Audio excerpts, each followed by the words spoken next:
Hello everyone. Welcome to another episode of Current Affairs MCQs. Let's begin with the previous day question. Consider the following statements. 1. It was developed by Russia and is one of the world's most advanced long-range surface-to-air missile SAM systems. 2. It is designed for multi-layered air defense. It can intercept a wide range of aerial threats, including aircraft, ballistic missiles, cruise missiles, drones, and stealth targets. 3. It is known as the Sudarshan Chakra in India. Which of the following defense systems best matches the above description? A. S-400 Triumph, B. Iron Dome, C. THAAD, and D. Patriot Missile System. The correct answer is option A. The S-400 Triumph, developed by Russia, is one of the world's most advanced long-range surface-to-air missile systems. It is designed for multi-layered air defense, can intercept a wide range of aerial threats, including aircraft, ballistic missiles, cruise missiles, drones, and stealth targets. Range: engages targets up to 400 kilometers away and at altitudes up to 30 kilometers. Speed: can intercept targets flying at speeds of up to Mach 14 or approximately 17,000 kilometers per hour. Radar reach: detects targets up to 600 kilometers using advanced radar systems. India's role with the S-400. In 2018, India signed a US $5.4 billion deal with Russia for 5 S-400 air defense squadrons. 3 are currently operational, with 2 more due by 2026. Known as the Sudarshan Chakra in India, the S-400 was used by the IAF to counter a Pakistani aerial attack, highlighting its strategic significance. Hence, option A is the correct answer. Let's move on to question 1. Consider the following pairs. Space Project. 1. NISAR. 2. LUPEX. 3. Megatropiques. Collaborating countries: India and United States, India and Japan, India and France. How many of the statements given above are correct? A. Only 1, B. Only 2, C. All 3, and D. None. The correct answer is option C. NASA USA NISAR, NASA ISRO Synthetic Aperture Radar, is a joint project between NASA and ISRO that will map the entire globe every 12 days, offering consistent data on ecosystems, ice mass, vegetation, sea level rise, groundwater, and natural hazards like earthquakes, tsunamis, volcanoes, and landslides. Hence, pair 1 is correctly matched. JAXA, Japan, LUPEX, Lunar Polar Exploration, is a joint mission by ISRO and JAXA aimed at exploring the moon's polar regions, specifically targeting permanently shaded areas to investigate the presence of water and assess the potential for a sustainable long-term lunar station. Hence, pair 2 is correctly matched. CNES, France. Megatropiques 2011 is a joint Indo-French joint satellite mission launched for the study of the tropical atmosphere and climate-related aspects such as monsoons, cyclones, etc. Hence, pair 3 is correctly matched. Hence, option C is the correct answer. Question 2. Consider the following statements regarding the Small Industries Development Bank of India or SIDBI. 1. SIDBI is a statutory body established under the SIDBI Act 1989. 2. It is headquartered in Mumbai and functions as the principal financial institution for the MSME sector in India. 3. SIDBI is a wholly owned subsidiary of the RBI or the Reserve Bank of India. Which of the statements given above is correct or are correct? A. 1 only, B. 1 and 2 only, C. 1 and 3 only, and D. 2 and 3 only. The correct answer is option A. Small Industries Development Bank of India or SIDBI is a statutory body established under the SIDBI Act 1989.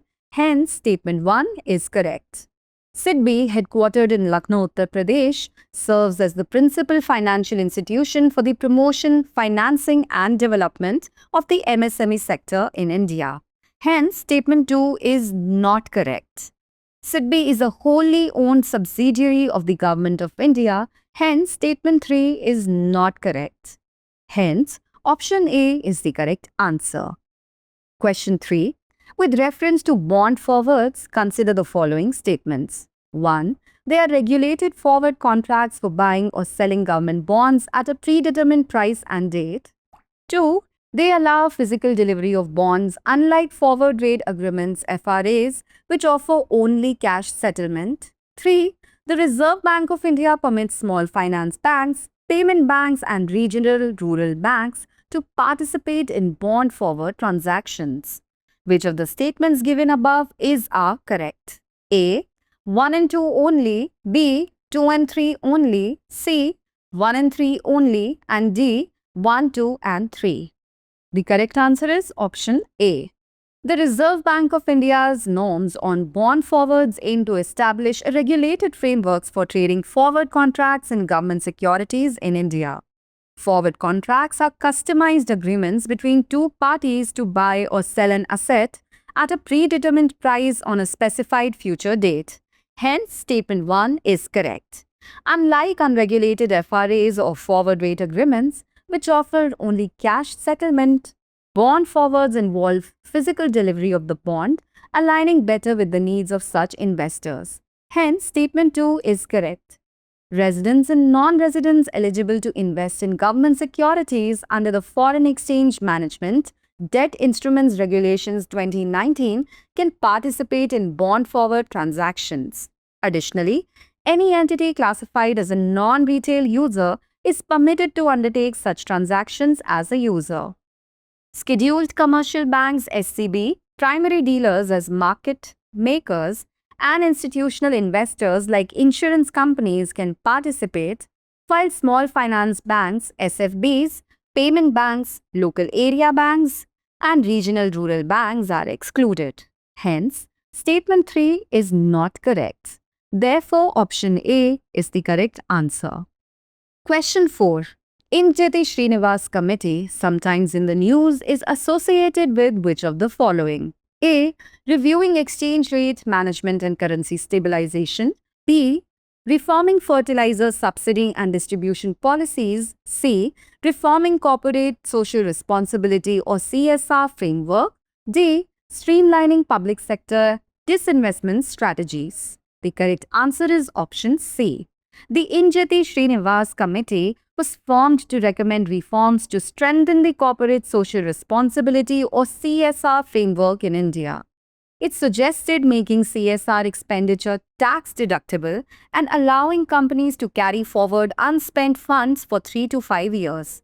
The committee advocated for aligning Schedule 7 of the Companies Act 2013 with the Sustainable Development Goals to balance local and national priorities. Hence, option C is the correct answer. Question 5. Consider the following characteristics. 1. They reside in Odisha's Niyamgiri Hills. 2. Kovi, Kutia, and Languli are among their key subtribes. 3. They are classified as particularly vulnerable tribal group and speak the Kui language. Which of the following tribes is best described by the above characteristics? A. Santhal tribe. B. Dongriya Kondh tribe. C. Bhil tribe. D. Munda tribe. The correct answer is option B.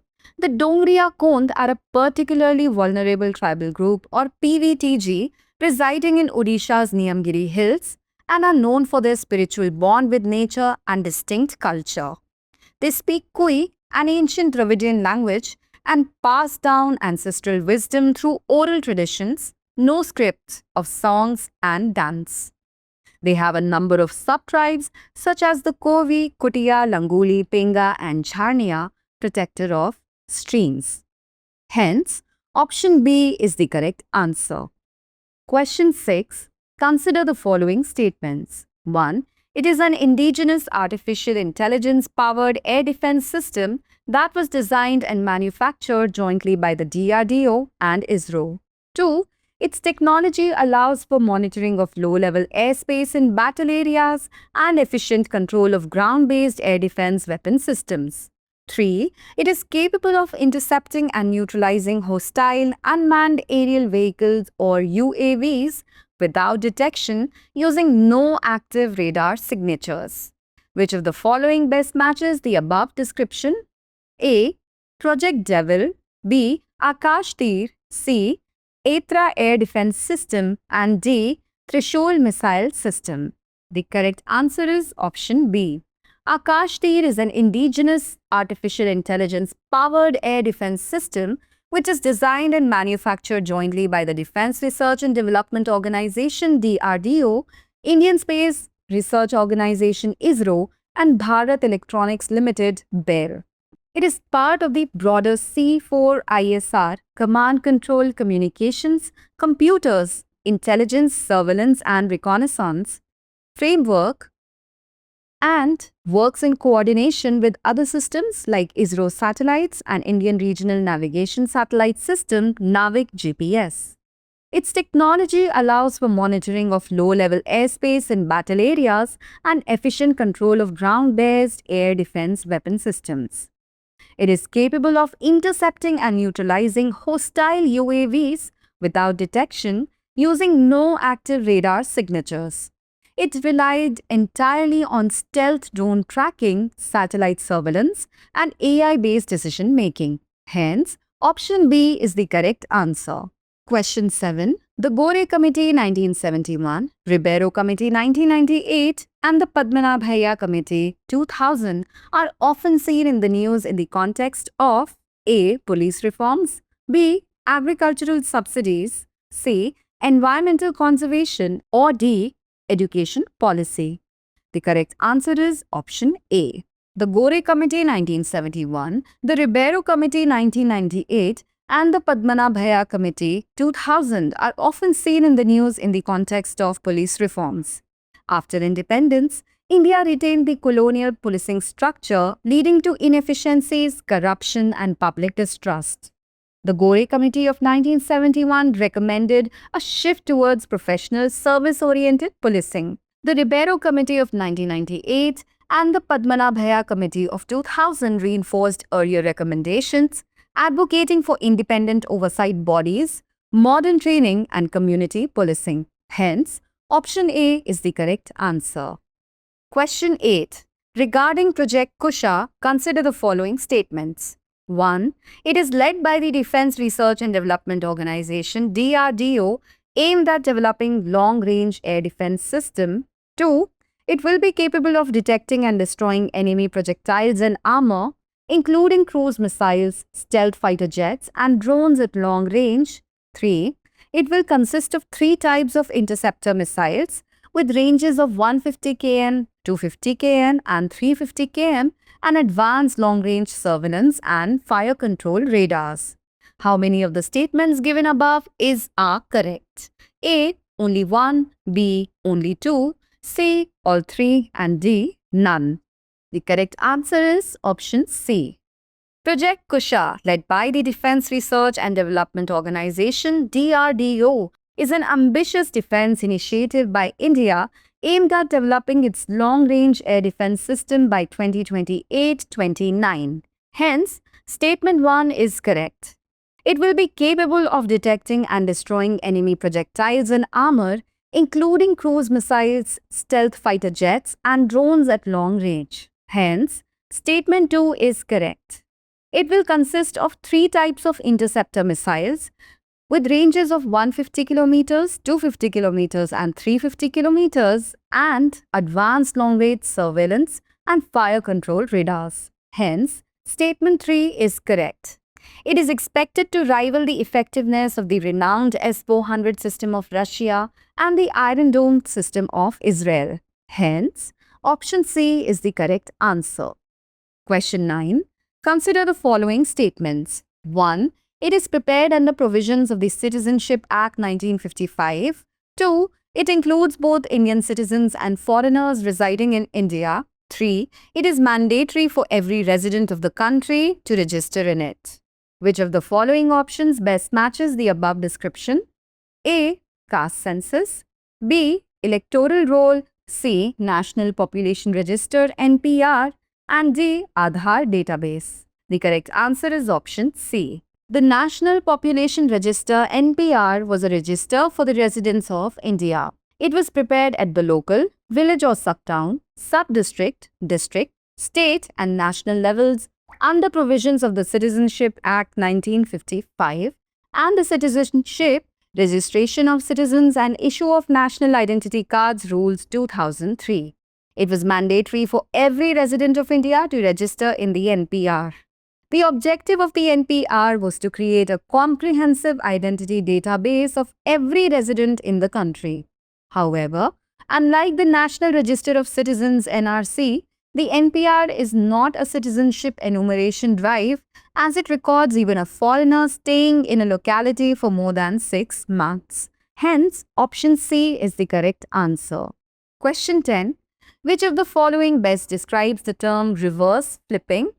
A real estate practice where a buyer sells a property immediately after purchasing it for a quick profit. B. A business transaction where a company shifts its registration to a foreign country for tax benefits and then returns it to the original country.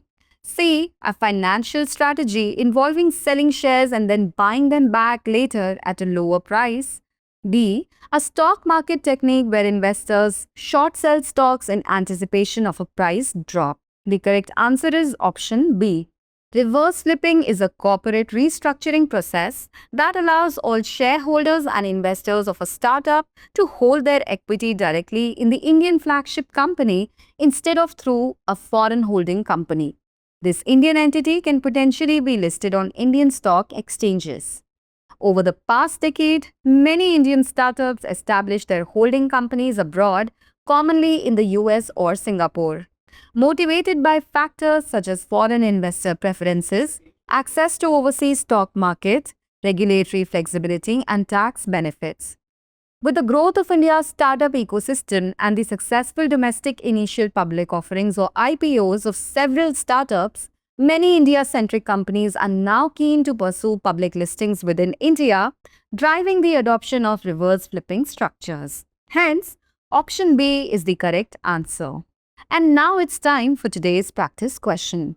Consider the following pairs: tribes, Set, Alawites, Kurds, Maori, region Syria, Turkey, Iraq.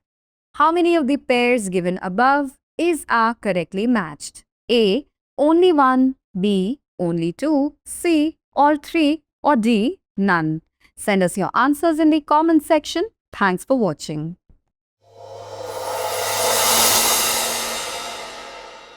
For more informative content, like, share and subscribe, and do not forget to press the bell icon to get the notifications.